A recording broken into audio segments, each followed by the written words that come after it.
Why Jesus Christ came to earth as a human? যিশুৱে কিয় এই পৃথিৱীত মানৱৰূপী হৈ এই পৃথিৱীত জন্মগ্ৰহণ কৰিছিল? কিয় তেওঁ এই পৃথিৱীত নাৰীৰ গৰ্ভত উৎপন্ন হ'বলগীয়া হৈছিল? তেওঁতো স্বয়ং ঈশ্বৰ আছিল। হি হিমছেল্ফ ৱাজ গড। তেওঁ নিজেই ঈশ্বৰ আছিল। তেন্তে কিয় তেওঁ মাথি ফাটি ওলাই নাহিল, বা তেওঁ কিয় সমুদ্ৰৰ পৰা ওলাই নাহিল, বা তেওঁ কিয় আকাশৰ পৰা উৰি নাহিল?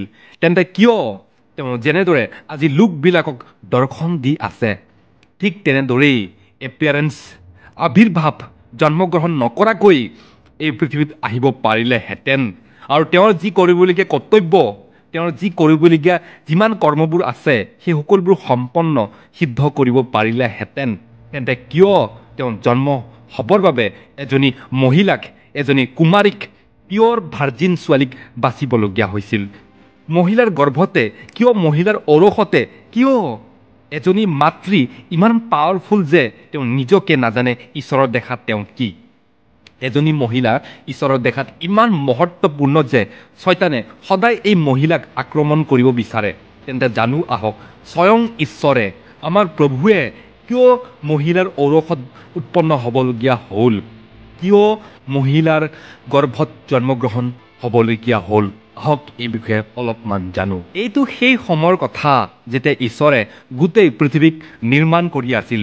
প্ৰথম দিনা পোহৰ, লাইট, দ্বিতীয় দিনা আকাশমণ্ডল, তাৰপিছত চন্দ্ৰ, সূৰ্য, তৰা, নক্ষত্ৰ, সাগৰ, মহাসাগৰ, গছ গছনি, উদ্ভিদ, ভিন্ন ভিন্ন চৰাই চিৰিকটি, ভিন্ন ভিন্ন জীৱ জন্তু, পশু পক্ষী, সমুদ্ৰৰ পানীত থাকিবলৈ বিভিন্ন ধৰণৰ মাছ, আকাশত উৰিবলৈ চৰাই, আৰু এইবোৰ বনাই হোৱাৰ পাছত ষষ্ঠ দিনত, ডে অফ ছিক্সথ, 6 দিনত ফাইনেলি মানুহ নিৰ্মাণ নকৰাৰ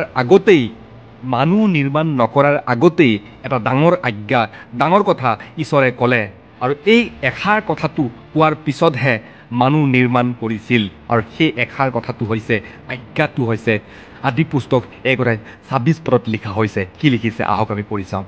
ইয়াত কৈছে, তাৰ পাছত ঈশ্বৰে ক'লে, আমি নিজৰ প্ৰতিমূৰ্তিৰ দৰে আমাৰ সাদৃশ্যৰে মানুহ নিৰ্মাণ কৰোঁ হওক। তেওঁলোকে সমুদ্ৰৰ মাছ, আকাশৰ চৰাই, ঘৰচীয়া পশু, সমুদায় পৃথিৱী আৰু পৃথিৱীত বগাই ফুৰা প্ৰাণীৰ ওপৰত অধিকাৰ চলাওক।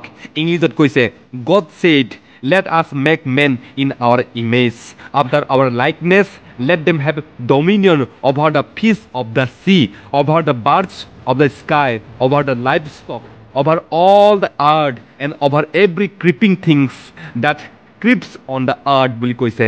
ইয়াত কৈছে এই অধিকাৰ শব্দটো, এই ডমিনিয়ন শব্দটো হিব্ৰু ভাষাত ৰাদাহ বুলি কোৱা হয়, যাৰ অৰ্থ হৈছে হুইচ মিনছ ডমিনিয়ন, অৰ্থাৎ টু চাবডু, অৰ্থাৎ টু ৰুল অভাৰ।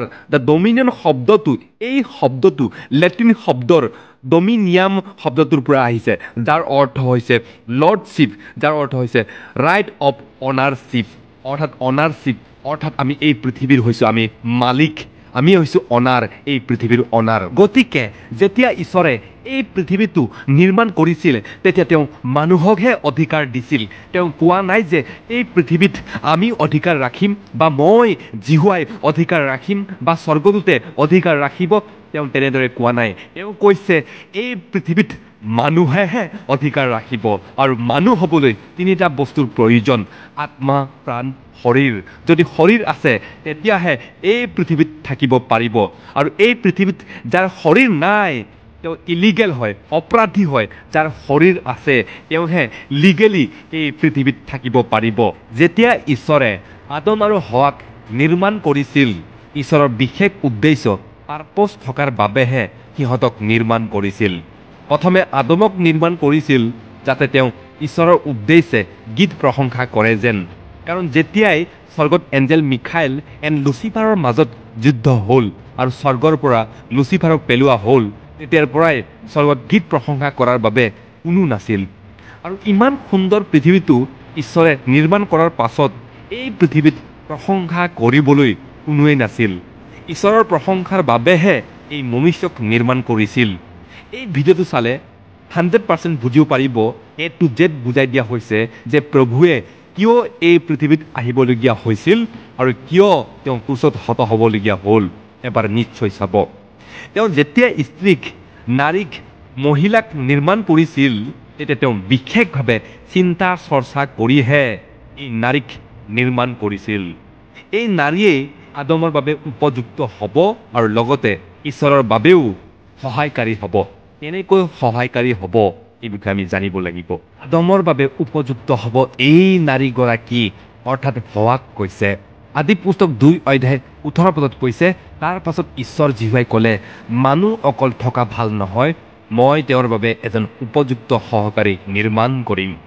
এই শব্দটোত ধ্যান দিয়ক, ইয়াত কৈছে উপযুক্ত সহকাৰী নিৰ্মাণ কৰিম। এই উপযুক্ত সহকাৰী বুলি নাৰীক কৈছে, স্ত্ৰীক কৈছে, মহিলা ব্যক্তিক কৈছে। যদি ফিমেল নথকাহেঁতেন, যদি নাৰী নথকাহেঁতেন, এই পৃথিৱীখন পৰিপূৰ্ণ নহ'লেহেঁতেন, বহুবংশ নহ'লেহেঁতেন, ঈশ্বৰৰ উদ্দেশ্যটো সম্পূৰ্ণ নহ'লেহেঁতেন। আজি আমি নাৰীৰ বাবেহে আমি এই পৃথিৱীত আছোঁ, নাৰীৰ বাবেহে এই পৃথিৱীখন পৰিপূৰ্ণ হৈছে, বহুবংশ হৈছে। নাৰীৰ বিষয়ে লিখিছে আদি পুস্তক 1 অধ্যায় 27-28 পদত এইদৰে ঈশ্বৰ জিহুৱাই কৈছে, তেতিয়া ঈশ্বৰে নিজৰ প্ৰতিমূৰ্তিৰে মানুহ সৃষ্টি কৰিলে, ঈশ্বৰে নিজৰ প্ৰতিমূৰ্তিৰেই মানুহ সৃষ্টি কৰিলে, তেওঁলোকক পুৰুষ আৰু স্ত্ৰী কৰি সৃষ্টি কৰিলে। অকল পুৰুষ নহয়, স্ত্ৰীকো সৃষ্টি কৰিলে। পাছত ঈশ্বৰে তেওঁলোকক আশীৰ্বাদ কৰি ক'লে, তোমালোক বহুবংশ হোৱা, বাঢ়ি বাঢ়ি পৃথিৱীখন পৰিপূৰ্ণ কৰা আৰু তাক